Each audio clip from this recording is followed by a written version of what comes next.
truth or people with something to hide.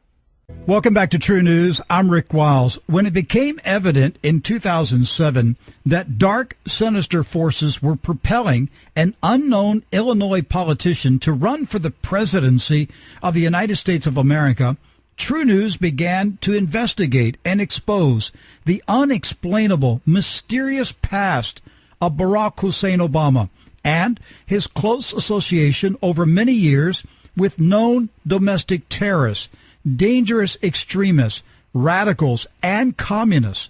True News has been in the forefront of the battle to penetrate the news media blackout about Obama's true identity, such as the fact that he has operated for decades with another name, Barry Soetoro. Whatever you call this imposter in the White House, Barry Soetoro, Barack Obama, the Mac Daddy, the presidential pimp, the Chicago street hustler, he is a man without a past. People with money and clout have assisted Obama in covering up his earlier years. My guest today is a young family man, a Christian, who recently stumbled upon startling information about Barack Obama. For privacy and security purposes, I will not reveal his name or location. I will simply refer to him as Al. He is a professional debt collector. A client hired him to locate a debtor and collect the money. In the course of tracking down the debtor, he unexpectedly found Michelle Obama's name. As he pursued the connection, the trail got darker and more sinister. Now, for the record, this man, Al, voted for Barack Obama in 2008. He is not a partisan opponent of Barack Obama. He is an American citizen who is outraged that Obama lied to him and the nation about his true identity. Now, this is the first time this information has been broadcast on radio or TV. You and I are hearing it together for the first time. So let's bring Al onto the program and let him tell us what he discovered about this lying scoundrel in the White House. Al, welcome to True News. Hello, sir. How are you doing today? I'm doing great. Okay, so by profession, you're a debt collector, and you were working on a case. You were trying to get information about an individual who owed money to companies, and somehow Barack Obama came into this story. Tell us how this all started. Well, yes, sir. Actually, it was on one of the nights that I actually choose, to go ahead and do my skip tracing. Because as part of my business, we have to. What's skip tracing? We have to verify the names and addresses of our debtors. What's skip tracing?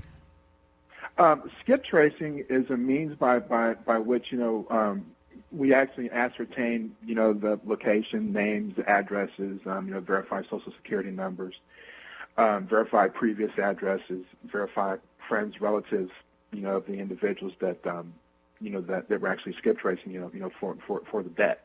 Okay, so the first process is to make sure that the person you are zeroing in on is the actual debtor that you want.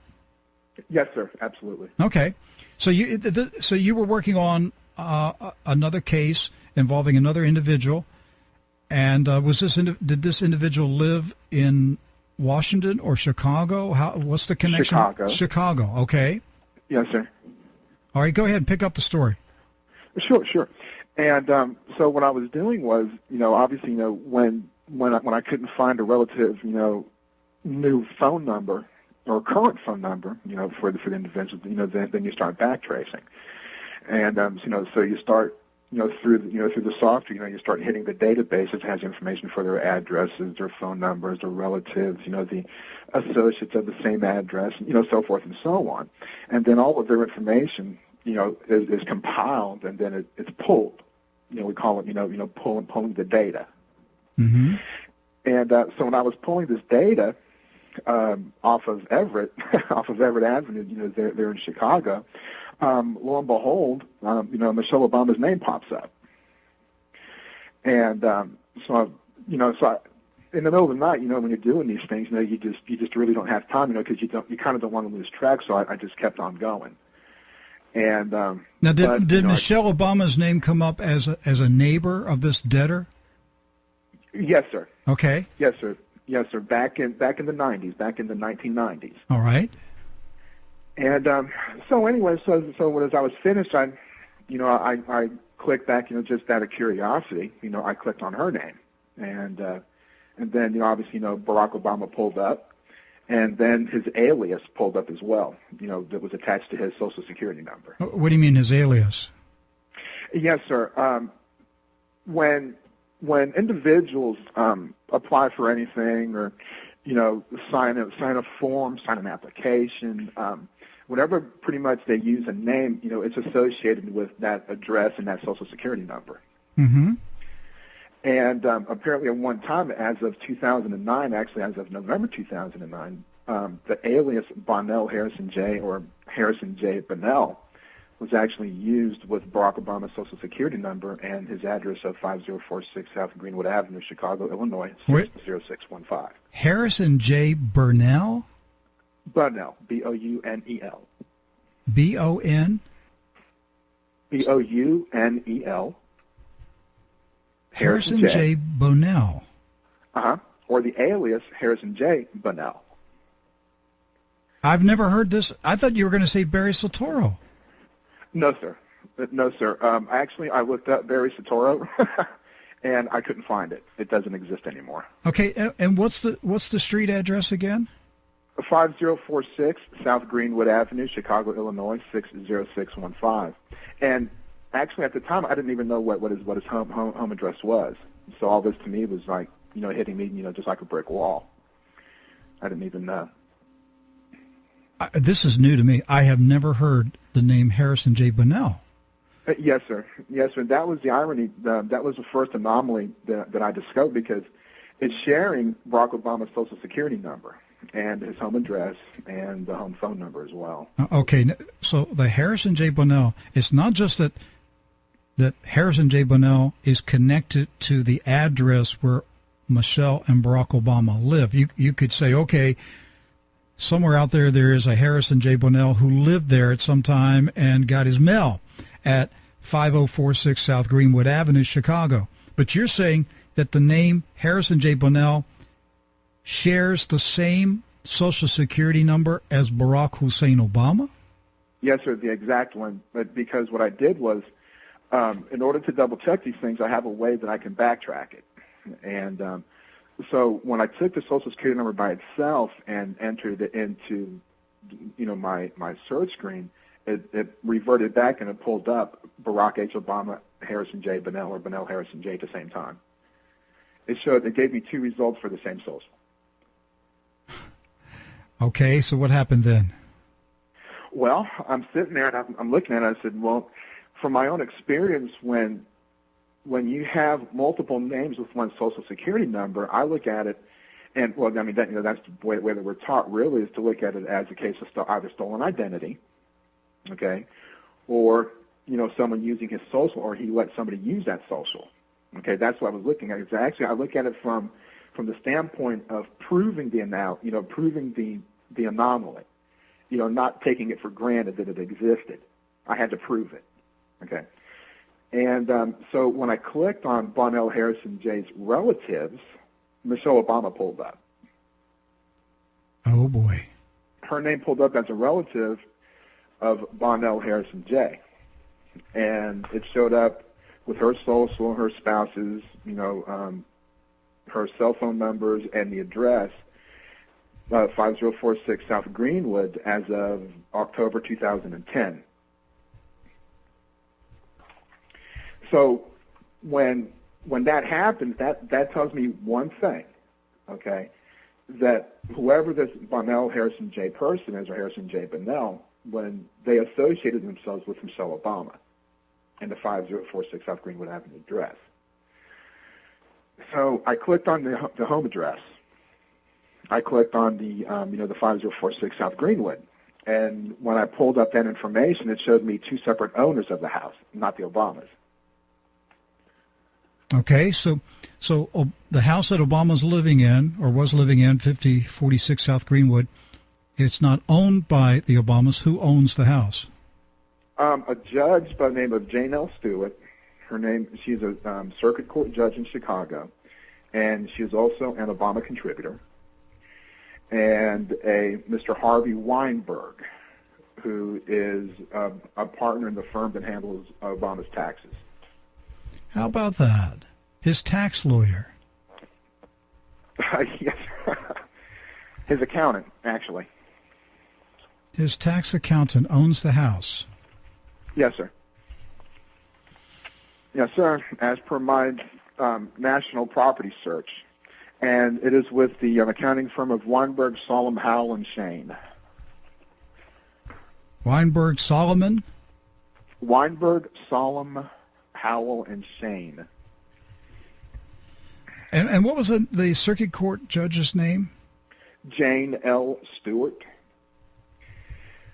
And so when I did a backtrack search on her name, I actually keyed her name into my database, and it pulled up her owning 5046 South Greenwood.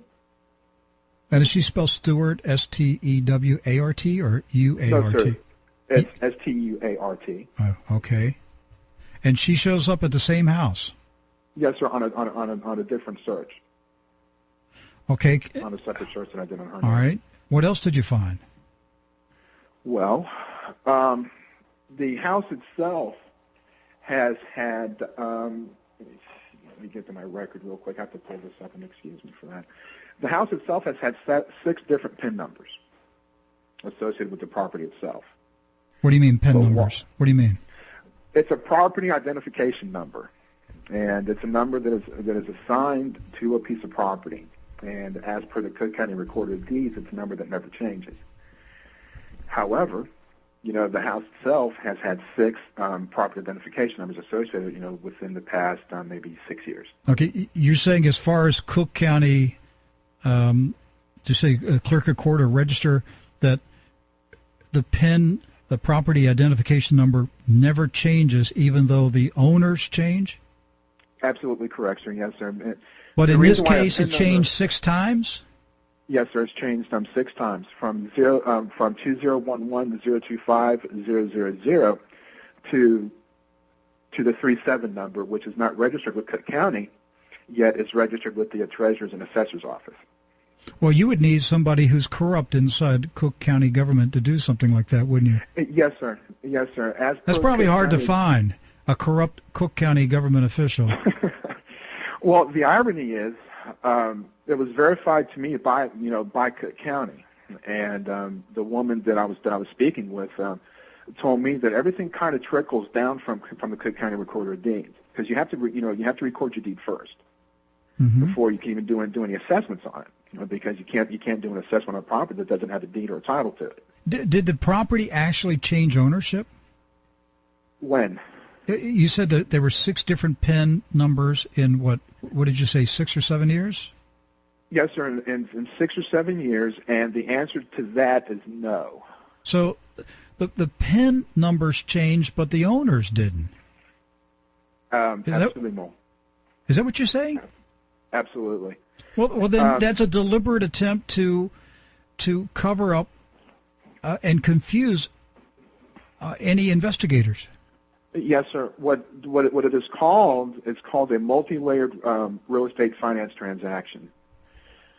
That's what it's called, and the irony is that William Maselli, who was obviously was Obama's mentor, and that's one of his specialties as per his law firm.